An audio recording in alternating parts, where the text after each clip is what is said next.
ನಮಸ್ಕಾರ ಎಲ್ರಿಗೂ. ಓಂ ಶ್ರೀ ರಾಘವೇಂದ್ರಾಯ ನಮಃ. ಯಾರೆಲ್ಲ ಈ ವಿಡಿಯೋವನ್ನು ನೋಡ್ತಾ ಇದ್ದೀರಾ, ಈ ವಿಡಿಯೋನಲ್ಲಿ ನಿಮಗೆ ಏನು ಮಾಹಿತಿ ಸಿಗುತ್ತೆ ಅಂತಂದರೆ, ಪ್ರತಿ ತಿಂಗಳು ಬರುವಂತಹ ಏಕಾದಶಿಯನ್ನು 3 ದಿನಗಳ ಕಾಲ ಯಾವ ರೀತಿ ಆಚರಣೆ ಮಾಡಬೇಕು ಅನ್ನುವಂತಹ ಸಂಪೂರ್ಣವಾದಂತಹ ವಿವರಣೆ ನಿಮಗೆ ಈ ವಿಡಿಯೋನಲ್ಲಿ ಸಿಗುತ್ತೆ. ಯಾರು ಈ ವಿಡಿಯೋನ ನೋಡ್ತಾ ಇದ್ದೀರಾ, ಇದು ಭಾಗ 2. ಅಂದರೆ ಇದರ ಹಿಂದೆ ಒಂದು ವಿಡಿಯೋವನ್ನು ಅಪ್ಲೋಡ್ ಮಾಡಿದ್ದೀನಿ, ದಯಮಾಡಿ ಅದನ್ನು ಸಹ ನೋಡಿ ಯಾರೆಲ್ಲ ನೋಡಿಲ್ಲ. ಇನ್ನು ಯಾರೆಲ್ಲ ಕೇಳಿದಿರ ಮಾಹಿತಿಯನ್ನು ಅವರಿಗೆ ಇದು ಮುಂದುವರೆದ ಭಾಗ ಗೊತ್ತಾಗುತ್ತೆ. ಇನ್ನು ನಿನ್ನೆ ಏನು ಹೇಳಿದ್ದೆ ಅದರ ಮುಂದಿನ ಇನ್ಫಾರ್ಮೇಷನ್ ಅಂತ ಹೇಳಿ ನೋಡುವಂತಹದ್ದಾದರೆ, ಇನ್ನು ರಾಯರ ಮುಂದೆ ದೀಪವನ್ನು ನೀವು ಆದಮೇಲೆ ರಾಯರಿಗೆ ಅಭಿಷೇಕವನ್ನು ಮಾಡುವಂತಹದ್ದು. ನೋಡಿ, ದಯಮಾಡಿ ಮತ್ತೆ ಕಾಮೆಂಟ್ಸಲ್ಲಿ ಕೇಳಬೇಡಿ, ಯಾವುದೇ ಕಾರಣಕ್ಕೂ ರಾಯರಿಗೆ ಹೆಣ್ಣು ಮಕ್ಕಳು ಅಭಿಷೇಕವನ್ನು ಮಾಡೋ ಹಾಗೆ ಇಲ್ಲ. ಇದು ಯಾರೆಲ್ಲ ಗಂಡು ಮಕ್ಕಳು ಈ ವಿಡಿಯೋವನ್ನು ನೋಡ್ತಾ ಇದ್ದರೆ ಅಂಥವರಿಗೆ ಹೇಳ್ತಾ ಇರುವಂಥದ್ದು. ಇಲ್ಲ, ನೀವು ಅಭಿಷೇಕವನ್ನು ಮಾಡುವಂತಹ ಆಸೆ ನಿಮಗಿತ್ತು ಅಂತಂದರೆ ಹೆಣ್ಮಕ್ಕಳಿಗೆ, ನಿಮ್ಮ ಮನೆಯಲ್ಲಿ ಯಾರಾದರೂ ಸಣ್ಣ ಗಂಡು ಮಕ್ಕಳಿದ್ರೆ ಅವರಿಗೆ ಸ್ನಾನವನ್ನು ಮಾಡಿಸಿ ನೀವು ಅವರ ಬಲಗೈಯನ್ನು ಹಿಡಿದು ಈ ಅಭಿಷೇಕದ ಕಾರ್ಯವನ್ನು ಮಾಡಿಸಬಹುದು. ಆವಾಗ ದೋಷ ಬರೋದಿಲ್ಲ. ಇಲ್ಲ, ನಿಮ್ಮೊಟ್ಟಿಗೆ ಕೂತು ಯಾರಾದರೂ ಗಂಡು ಮಕ್ಕಳು ಪೂಜೆ ಮಾಡೋವಂಥವ್ರಿದ್ದಾರೆ ಅಂದರೆ ಮಿಕ್ಕಿದ್ದೆಲ್ಲವನ್ನೂ ಸಹ ನೀವು ಮಾಡಿ ಅಭಿಷೇಕವನ್ನು ಮಾತ್ರ ಗಂಡು ಮಕ್ಕಳ ಕೈಯಿಂದ ಮಾಡಿಸಿ. ಇದೆರಡೂ ಸಾಧ್ಯ ಆಗಲ್ಲ ಅಂತಂದರೆ ತೊಂದರೆ ತಗೊಳ್ಳಿಕ್ಕೆ ಹೋಗಬೇಡಿ. ಯಾಕೆಂದರೆ ನಾವು ಯಾವುದೇ ಪೂಜೆ ಮಾಡುವಂತಹದ್ದು ನಮಗೆ ಒಳಿತಾಗಬೇಕು ಅನ್ನುವಂತಹ ಕಾರಣಕ್ಕೆ. ರಾಯರು ಯತಿಗಳು, ಹೆಣ್ಮಕ್ಕಳು ಖಂಡಿತ ಅವರಿಗೆ ಅಭಿಷೇಕವನ್ನು ಮಾಡುವಂತಹದ್ದು ಶ್ರೇಯಸ್ಸಲ್ಲ, ಅದು ನಿಮಗೆ ಒಳ್ಳೆಯದು ಸಹ ಆಗೋದಿಲ್ಲ. ಆವಾಗ ಏನು ಮಾಡಬೇಕು, ನೀವು ರಾಯರ ವಿಗ್ರಹ ಇಟ್ಕೊಂಡಿದ್ರೆ ಕೇವಲ ನೀರಿನಿಂದ ತೊಳೆದು ಅವರಿಗೆ ಗಂಧವನ್ನು ಹಚ್ಚಿ ಅಲಂಕಾರವನ್ನು ಮಾಡಿಕೊಳ್ಳಿ. ಇನ್ನು ಏಕಾದಶಿಯ ದಿನದ ಅಭಿಷೇಕ ಅಂತ ಹೇಳಿ ಬಂದಾಗ ರಾಯರಿಗೆ ಅವತ್ತಿನ ದಿವಸ ಕೇವಲ ಜಲದಿಂದ ಮಾತ್ರ ನೀವು ಅಭಿಷೇಕವನ್ನು ಮಾಡಬೇಕಾಗತ್ತೆ. ಮೊದಲು ರಾಯರ ವಿಗ್ರಹವನ್ನು ಸ್ವಚ್ಛವಾದಂತಹ ನೀರಿನಿಂದ ತೊಳೆದುಕೊಳ್ಳಿ. ಅಂದರೆ ಒಂದು ಎಲೆ ತುಳಸಿಯನ್ನು ಹಾಕಿ ಆ ರಾಯರ ವಿಗ್ರಹವನ್ನು ಮೊದಲು ತೊಳ್ಕೋಬೇಕು. ಒಂದು ತಟ್ಟೆಗೆ ಒಂದು ಎಲೆ ಮತ್ತು ತುಳಸಿ, ಸ್ವಲ್ಪ ಕೆಂಪು ಅಕ್ಷತೆಯನ್ನು ಆ ತಟ್ಟೆಯ ಮೇಲೆ ಹಾಕಿಬಿಟ್ಟು ರಾಯರ ಮೂರ್ತಿಯನ್ನು ಆ ತಟ್ಟೆನಲ್ಲಿ ಇಡಿ. ನೀರಿನಿಂದ ಅಭಿಷೇಕವನ್ನು ಮಾಡಿಕೊಳ್ಳಿ. ಒಂದು ಮಡಿ ಬಟ್ಟೆಯಿಂದ ರಾಯರ ವಿಗ್ರಹವನ್ನು ಒರೆಸ್ಬಿಟ್ಟು ಗಂಧವನ್ನು ಹಚ್ಚಿಬಿಟ್ಟು ತುಳಸಿಯನ್ನು ಏರಿಸಿ, ನಂತರ ಧೂಪವನ್ನು ತೋರಿಸಿ. ಎಷ್ಟೊತ್ತಿಗೆ ದೀಪ ಎಲ್ಲ ಹಚ್ಚಿರ್ತೀರಲ್ವ ನೀವು, ಇನ್ನೇನು ಊದುಗಡ್ಡಿಯನ್ನು ಹಚ್ಕೊಂಡು ಎಲ್ಲ ದೇವರುಗಳಿಗೂ ಸಹ ಧೂಪವನ್ನು ತೋರಿಸಿ. ಏಕಾದಶಿಯ ದಿನ ಯಾರೆಲ್ಲ ಈ ರೀತಿ ನೀರಿನಿಂದ ಅಭಿಷೇಕ ಮಾಡ್ತೀರಾ, ದ್ವಾದಶಿ ದಿನ ತಪ್ಪದೇ ನೀವು ಪಂಚಾಮೃತ ಅಭಿಷೇಕ ಮಾಡಲೇಬೇಕಾಗತ್ತೆ. ಮುಂದೆ ಹೇಳ್ತೀನಿ ದ್ವಾದಶಿ ಆಚರಣೆ ಹೇಳುವಂತಹ ಸಂದರ್ಭದಲ್ಲಿ. ಈಗ ಧೂಪವನ್ನು ತೋರಿಸಿದ್ದಾದ ಮೇಲೆ ನೀವು ಮೊದಲು ವಿಷ್ಣುವಿನ ಸ್ಮರಣೆಯನ್ನು ಮಾಡ್ಕೋಬೇಕಾಗತ್ತೆ. ವಿಷ್ಣು ಸಹಸ್ರನಾಮವನ್ನು ಪಾರಾಯಣ ಮಾಡಿ. ಬೇರೆ ದಿವಸಗಳಲ್ಲಿ ಅಂದರೆ ಈಗ ಗುರುವಾರವೂ ಸಹ ನಾವು ವಿಷ್ಣು ಸಹಸ್ರನಾಮ ಪಾರಾಯಣ ಮಾಡೇ ರಾಯರ ಸ್ತೋತ್ರಗಳೇನಿರುತ್ತೆ ಅದನ್ನು ಹೇಳ್ಕೋಬೇಕಾಗಿರುತ್ತೆ. ಅವತ್ತಿನ ದಿನ ಸಮಯದ ಅಭಾವ ಇದ್ದಾಗ ಒಂದು 20 ಶ್ಲೋಕ ಹೇಳ್ಕೊಂಡ್ರೂ ಸಾಕು. ಆದರೆ ಏಕಾದಶಿ ದಿವಸ ಸ್ವಲ್ಪ ಬೇಗ ಎದ್ದು ಅವತ್ತಿನ ದಿನ ಸಂಪೂರ್ಣವಾಗಿ ವಿಷ್ಣು ಸಹಸ್ರನಾಮವನ್ನು ಪಾರಾಯಣ ಮಾಡಿ. ನೀವು ವಿಷ್ಣು ಸಹಸ್ರನಾಮವನ್ನು ಅವತ್ತಿನ ದಿನ ಪಾರಾಯಣ ಮಾಡೋದ್ರಿಂದ ಕೇವಲ ರಾಯರ ಒಂದು ಅನುಗ್ರಹದ ಜೊತೆಗೆ ಶ್ರೀಮನ್ ಮಹಾವಿಷ್ಣುವಿನ ಒಂದು ಅನುಗ್ರಹವೂ ಸಹ ನಿಮ್ಮ ಮೇಲೆ ಆಗುತ್ತೆ. ಆದಷ್ಟು ಬೇಗ ನಿಮ್ಮ ಕಷ್ಟ ಕಳೆಯುವಂತಹದ್ದು. ಇದಾದ ಮೇಲೆ ವಿಷ್ಣು ಸಹಸ್ರನಾಮ ನೀವು ಪಾರಾಯಣ ಮಾಡಿಕೊಂಡಾದಮೇಲೆ ರಾಯರ ಸ್ತೋತ್ರಗಳು ನಿಮಗೆ ಯಾವುದು ಬರುತ್ತೆ ಹೇಳ್ಕೊಳ್ಳಿ. ರಾಯರ ಅಕ್ಷರ ಮಾಲಿಕಾ ಸ್ತೋತ್ರ ಹೇಳ್ಕೊಳ್ಳಿ, ಗಾಯತ್ರಿ ಮಂತ್ರ ಹೇಳ್ಕೊಳ್ಳಿ. ಗುರು ಸ್ತೋತ್ರವನ್ನು ಹೆಣ್ಮಕ್ಳು ದಯಮಾಡಿ ಹೇಳ್ಕೋಬೇಡಿ. ಗಂಡು ಮಕ್ಕಳು ಹೇಳ್ಕೋಬೋದು, ಹೆಣ್ಮಕ್ಳು ಬೇಡ. ನಮಗಿದು ಯಾವುದೂ ಸ್ತೋತ್ರ ಬರೋದಿಲ್ಲಪ್ಪ, ನಾವು ಹೆಚ್ಚು ಓದಿಲ್ಲ ಅಂತಂದರೆ 108 ಬಾರಿ, ಗುರುವಾರನೂ ಅಷ್ಟೇ, ಏಕಾದಶಿ ದಿವಸಗಳಲ್ಲೂ ಅಷ್ಟೇ, ಓಂ ಶ್ರೀ ರಾಘವೇಂದ್ರಾಯ ನಮಃ, ಓಂ ಶ್ರೀ ರಾಘವೇಂದ್ರಾಯ ನಮಃ ಎನ್ನುವಂತಹ ನಾಮೋಚ್ಚಾರಣೆಯನ್ನು ನೀವು ಮಾಡುವಂತಹದ್ದು. ನೋಡಿ, ರಾಯರ ಅಷ್ಟೋತ್ತರ ಹೇಳ್ಕೊಳ್ಳೋ ಅಂತಹದ್ದು ಅಂತ ಹೇಳಿ ಬಂದಾಗ ನಾವು ಕೇವಲ ಗುರುವಾರ, ಈ ಏಕಾದಶಿ, ದ್ವಾದಶಿ, ಹಬ್ಬ ಹರಿದಿನಗಳ ಸಂದರ್ಭದಲ್ಲಿ ಮಾತ್ರ ಅಷ್ಟೋತ್ತರವನ್ನು ಹೇಳ್ಕೋಬೇಕು. ಪ್ರತಿನಿತ್ಯ ಹೇಳ್ಕೋಬಾರ್ದು ರಾಯರ ಅಷ್ಟೋತ್ತರ. ಮತ್ತು ಪ್ರತಿನಿತ್ಯ ನಾವು ಏನು ಹೇಳ್ಕೋಬೇಕು, ರಾಯರ ಸ್ಮರಣೆ ಮಾಡುವಂಥದ್ದಾದರೆ ಅಂತಂದರೆ ರಾಯರ ಈ ಓಂ ಶ್ರೀ ರಾಘವೇಂದ್ರಾಯ ನಮಃ ಅನ್ನುವಂತಹ ಒಂದು ಇಷ್ಟಾಕ್ಷರ ಮಂತ್ರ ಇದೆಯಲ್ವಾ, ಅದನ್ನು ನೀವು ಎಷ್ಟು ಬಾರಿ ಬೇಕಾದರೂ ಪ್ರತಿನಿತ್ಯ ಹೇಳ್ಕೋಬೋದು. ಇದೆಲ್ಲ ಸ್ತೋತ್ರ ಪಾರಾಯಣ ಆದಮೇಲೆ ನೀವೇನು ಮಾಡಬೇಕು, 2 ತುಪ್ಪದ ಬತ್ತಿಯಿಂದ ಆರತಿಯನ್ನು ಮಾಡಿ. ಮೊದಲು ಶ್ರೀಮನ್ ಮಹಾವಿಷ್ಣುವಿಗೆ ಆರತಿಯನ್ನು ಮಾಡಿ, ಮಹಾಲಕ್ಷ್ಮಿ ಫೋಟೋ ಇಟ್ಕೊಂಡಿದ್ರೆ ಮಾಡಿ, ಆಂಜನೇಯ ಸ್ವಾಮಿಯ ಸ್ಮರಣೆಯನ್ನೂ ಸಹ ಮಾಡಿ. ಏಕಾದಶಿಯ ದಿವಸ ರಾಯರೆಲ್ಲಿರ್ತಾರೆ, ಅವರ ಹಿಂದೆ ಆಂಜನೇಯ ಸ್ವಾಮಿಯೂ ಸಹ ಇರ್ತಾರೆ. ಇವರೆಲ್ಲರನ್ನೂ ಸ್ಮರಿಸಿದಾಗಲೇ ನಿಮ್ಮ ಕಷ್ಟಗಳು ಬೇಗ ಕಳೆಯುವಂತಹದ್ದು. ಏಕಾದಶಿಯ ದಿವಸ ಶ್ರೀಮನ್ ಮಹಾವಿಷ್ಣುವಿಗೆ ಮಾತ್ರ ನೀವು ಹಣ್ಣುಗಳನ್ನು ಸಮರ್ಪಣೆ ಮಾಡಬಹುದು. ದೇವರ ಮನೆಯಲ್ಲಿ ತೊಂದರೆ ಇಲ್ಲ, ಇಡಬೇಕು ಹಣ್ಣುಗಳನ್ನ ಏಕಾದಶಿಯ ದಿವಸ. ರಾಯರಿಗೆ ಅಲ್ಲ, ಶ್ರೀಮನ್ ಮಹಾವಿಷ್ಣುವಿಗೆ ಹಣ್ಣುಗಳನ್ನು ನೀವು ತೋರಿಸ್ಬಿಟ್ಟು ನೈವೇದ್ಯವನ್ನು ಕರ್ಪೂರದಿಂದ ಮಹಾಮಂಗಳಾರತಿ ಮಾಡಿ. ಏಕಾದಶಿಯ ದಿವಸ ಪಂಚಾರತಿಯನ್ನು ಮಾಡಲಿಕ್ಕೆ ಹೋಗಬೇಡಿ. ಇನ್ನು ಉಪವಾಸದ ವಿಚಾರಕ್ಕೆ ಬಂದರೆ, ಗಂಡು ಮಕ್ಕಳು ನೀವು ಸಂಪೂರ್ಣವಾಗಿ ನಾವು ಆರೋಗ್ಯವಂತರಾಗಿದ್ದೀವಿ, ನಮಗೇನು ಹೆಲ್ತ್ನಲ್ಲಿ ತೊಂದರೆ ಇಲ್ಲ ಅನ್ನುವಂತಹದ್ದಾದರೆ ನಿರ್ಜಲ ಉಪವಾಸವನ್ನು ಏಕಾದಶಿಯ ದಿವಸ ಮಾಡಿ. ನಿರ್ಜಲ ಉಪವಾಸ ಅಂತಂದರೆ ನೀರೂ ಸಹ ಕುಡಿಯದ ಹಾಗೆ ಉಪವಾಸವನ್ನು ಮಾಡುವಂತಹದ್ದು. ಇದು ಸಾಧ್ಯ ಇರೋವಂತಹವರು ಮಾತ್ರ ಮಾಡಿ. ನೋಡಿ, ಭಗವಂತನಿಗೆ ನಿಮ್ಮ ಎಲ್ಲ ಕಷ್ಟ ಕಾರ್ಪಣ್ಯಗಳು ಸಹ ತಿಳಿದಿರುತ್ತೆ. ನಿಮ್ಮ ಆರೋಗ್ಯ ಸ್ಥಿತಿ ಹೇಗಿರುತ್ತೆ, ನೀವೇನು ಅನ್ನುವಂತಹದ್ದು. ನಿಮ್ಮ ಆರೋಗ್ಯದ ಸ್ಥಿತಿಯನ್ನು ನೋಡಿಕೊಂಡು ದಯಮಾಡಿ ನಿಮ್ಮ ಶಕ್ತಿಯಾನುಸಾರ ಮಾಡಿ. ಕೈಲಾಗದೇ ಇದ್ರೂ ಸಹ ಆರೋಗ್ಯಕ್ಕೆ ತೊಂದರೆಯನ್ನು ಮಾಡಿಕೊಂಡು ಪೂಜೆ ಪುನಸ್ಕಾರವನ್ನು ಮಾಡಿ ನೀವು ತೊಂದರೆಯನ್ನು ಮೈಮೇಲೆ ಹೇಳ್ಕೊಳ್ಳಿ ಅಂತ ಹೇಳಿ ಯಾವ ದೇವರೂ ಹೇಳೋದಿಲ್ಲ. ಅದನ್ನು ಯಾವ ದೇವರೂ ಸಹ ಒಪ್ಪೋದಿಲ್ಲ. ಆಗದೇ ಇರೋವಂತಹವರು ಗಂಡ್ಮಕ್ಕಳು ನೀರು, ಹಾಲು, ಹಣ್ಣನ್ನು ತೆಗೆದುಕೊಳ್ಬಹುದು. ಇದಿಷ್ಟು ಗಂಡ್ಮಕ್ಕಳಿಗೆ ಹೇಳಿದ್ದು. ಇನ್ನು ಹೆಣ್ಮಕ್ಳು ವಿಚಾರ ಅಂತ ಹೇಳಿ ಬಂದಾಗ, ಹೆಣ್ಮಕ್ಳು ಯಾವುದೇ ಕಾರಣಕ್ಕೂ ನಿರ್ಜಲವಾದ ಉಪವಾಸವನ್ನು ಮಾಡಲಿಕ್ಕೆ ಹೋಗಬೇಡಿ.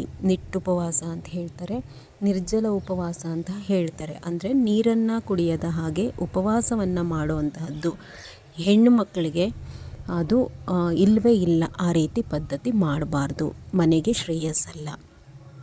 ಹೆಣ್ಮಕ್ಳು ನೀರು, ಹಾಲು, ಹಣ್ಣನ್ನು ತೆಗೆದುಕೊಂಡೇ ನೀವು ಏಕಾದಶಿಯ ಉಪವಾಸವನ್ನು ಮಾಡುವಂತಹದ್ದು. ಆದರೆ ಯಾವ ಕಾರಣಕ್ಕೂ ಏನು ಮಾಡಬಾರ್ದು ನೀವು ಅಂತಂದರೆ, ಏಕಾದಶಿ ಉಪವಾಸವನ್ನು ಸಂಪೂರ್ಣವಾಗಿ ಬಿಡೋ ತನಕ ಅವಲಕ್ಕಿ ಎಲ್ಲ ತಿನ್ನಲಿಕ್ಕೆ ಹೋಗಬೇಡಿ. ಅಂದರೆ ನಮ್ಮ ಕೈಲಿ ಆಗಲ್ಲ, ಉಪವಾಸ ಇದ್ದೀವಿ ಆದರೆ ಅವಲಕ್ಕಿ ತಿನ್ಬೋದು ಅನ್ನೋಂತಹದ್ದು ಇಲ್ಲ.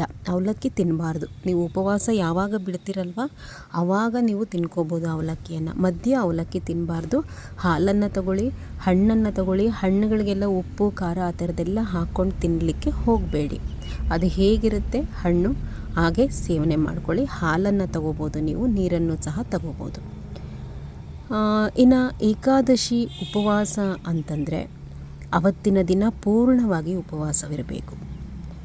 ಹಿಂದೆ ಆರೋಗ್ಯವಂತರಾಗಿರ್ತಿದ್ರು ಜನ, ನಿಮಗೆಲ್ಲ ಗೊತ್ತೇ ಇದೆ. ಇವತ್ತಿನ ಕಾಲದಲ್ಲಿ ನಮ್ಮಗಳ ಆರೋಗ್ಯ ಸ್ಥಿತಿ ಹೇಗಿದೆ, ಒಂದು ತಿಂದರೆ ಹೆಚ್ಚು, ಒಂದು ತಿಂದರೆ ಕಡಿಮೆ ಅನ್ನುವಂಥದ್ದು. ಈಗ ಎಲ್ರಿಗೂ ಸಹ ನೀವು ಸಂಪೂರ್ಣವಾಗಿ, ಅಂದರೆ ಏಕಾದಶಿಯ ದಿವಸ ಸಂಪೂರ್ಣವಾಗಿ ಉಪವಾಸ ಇರಿ. ಬೆಳಗ್ಗೆಯಿಂದ ಹಿಡಿದು ರಾತ್ರಿವರೆಗೂ, ರಾತ್ರಿನೂ ಏನು ತಿನ್ನಬೇಡಿ.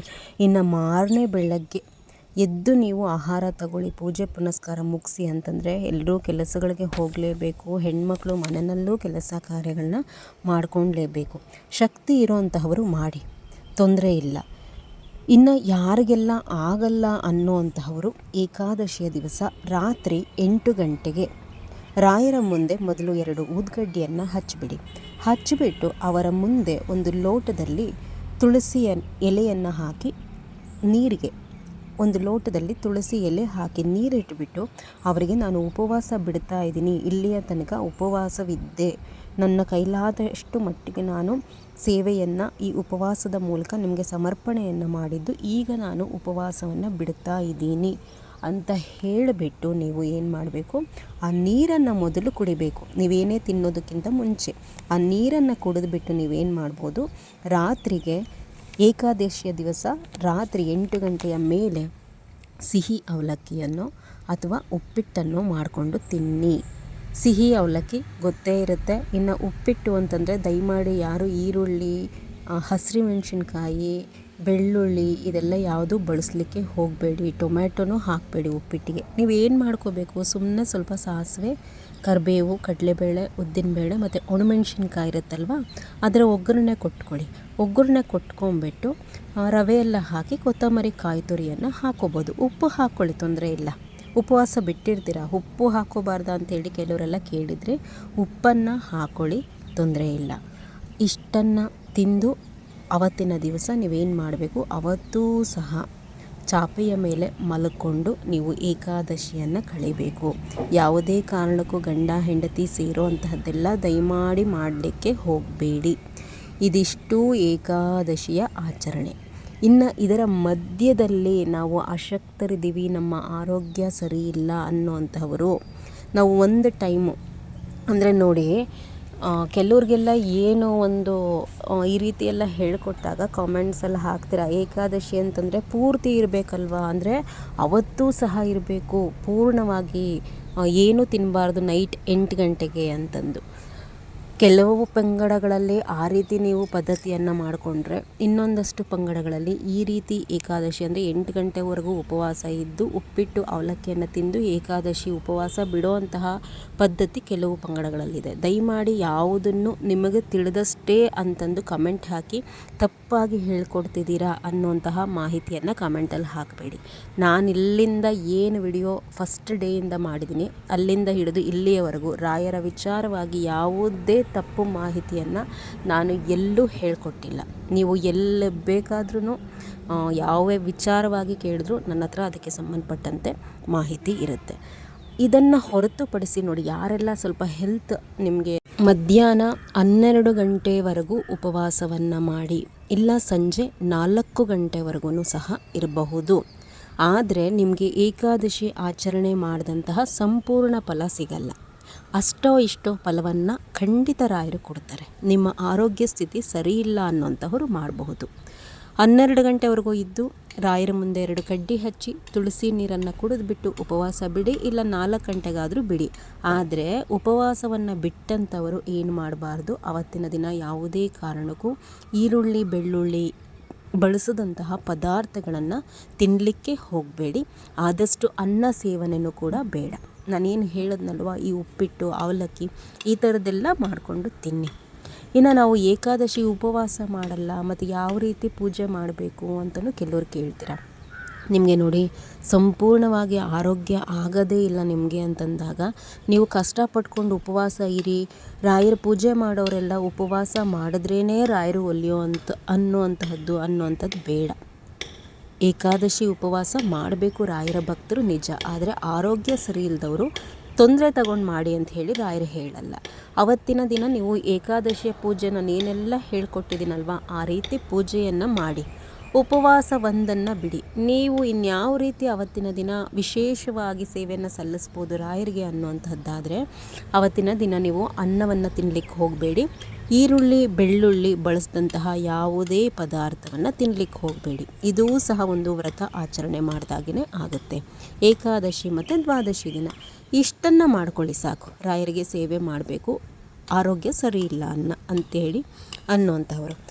ಇನ್ನು ಏಕಾದಶಿಯನ್ನು ಈಗ ಸ್ಟಾರ್ಟ್ ಮಾಡಿದ್ರೆ ನಾವು ಎಷ್ಟು ತಿಂಗಳು ಮಾಡಬೇಕು, ಯಾವಾಗ ಸಮಾಪ್ತಿ ಮಾಡ್ಕೋಬೋದು ಅಂತೆಲ್ಲ ಕೇಳ್ತೀರಾ. ಇದು ನೋಡಿ, ರಾಯರ ಭಕ್ತರು ಅಂತ ಹೇಳಿ ಯಾರೆಲ್ಲ ಇದ್ದು ರಾಯರ ಪೂಜೆ ಮಾಡ್ತಾ ಇದ್ದೀರಾ, ಇವರೆಲ್ಲರೂ ಸಹ ಏಕಾದಶಿಯನ್ನು ಜೀವನ ಪರ್ಯಂತ ಕಾಲ ಆಚರಣೆ ಮಾಡಲೇಬೇಕಾಗತ್ತೆ. ಇಷ್ಟು ತಿಂಗಳು ಮಾಡಿಬಿಟ್ಟು ಈ ವ್ರತವನ್ನು ಬಿಟ್ಟು ಬಿಡ್ಬೋದು ಅನ್ನೋಂಥದ್ದಕ್ಕೆ ಇದು ಒಂದು ವ್ರತ ಅಲ್ಲ. ಪ್ರತಿ ಮಾಸಕ್ಕೆ 2 ಸರ್ತಿ ಬರುತ್ತೆ. ಕಾರಣಾಂತರದಿಂದ ನೀವು ಏನಾದರೂ ಒಂದು ಏಕಾದಶಿ ಸ್ಕಿಪ್ ಆದರೂ ಪರವಾಗಿಲ್ಲ, ಇದನ್ನು ಇಷ್ಟು ವರ್ಷ ಮಾಡಿ ಸಮಾಪ್ತಿ ಮಾಡಬೇಕು ಅನ್ನುವಂತಹ ವ್ರತ ಅಲ್ಲ. ನಮ್ಮ ಉಸಿರಿನ ಕೊನೆ ತನಕ, ಅಂದರೆ ನಮಗೆ ಶಕ್ತಿ ಇರೋ ತನಕನೂ ನಾವು ಇದನ್ನು ಮಾಡ್ಕೊತಾ ಹೋಗಬೇಕು ಮನೆಯಲ್ಲಿ, ಆವಾಗಲೇ ನಮಗೆ ಶ್ರೇಯಸ್ಸು. ಇನ್ನು ಏಕಾದಶಿಯ ಆಚರಣೆಗೆ ಸಂಬಂಧಪಟ್ಟಂತೆ ಇನ್ನೇನಾದರೂ ಗೊಂದಲ ಇದೆಯಾ? ಇನ್ನು ಕೆಲವರು ಊರುಗಳಿಗೆ ಹೋಗಿರ್ತೀರ, ಅಲ್ಲಿ ಏನೂ ಮಾಡಲಿಕ್ಕಾಗಲ್ಲ. ಸಂದರ್ಭ ಹೆಣ್ಮಕ್ಳು ತಾಯಿ ಮನೆಗೆ ಹೋಗಿದ್ದರೆ ಅಲ್ಲೇ ದೇವ್ರ ಮನೆಯಲ್ಲಿ ದೀಪ ಅಂಟಿಸ್ಬಿಟ್ಟು ಕೈ ಮುಗಿದು ಉಪವಾಸ ಇರಿ. ಕೆಲವೊಂದು ದಿವಸ ಒಳ್ಳೆ ದಿವಸ ಬಂದಾಗ ನಾವು ಮಧ್ಯೆ ಸ್ಕಿಪ್ ಮಾಡಬಾರ್ದು.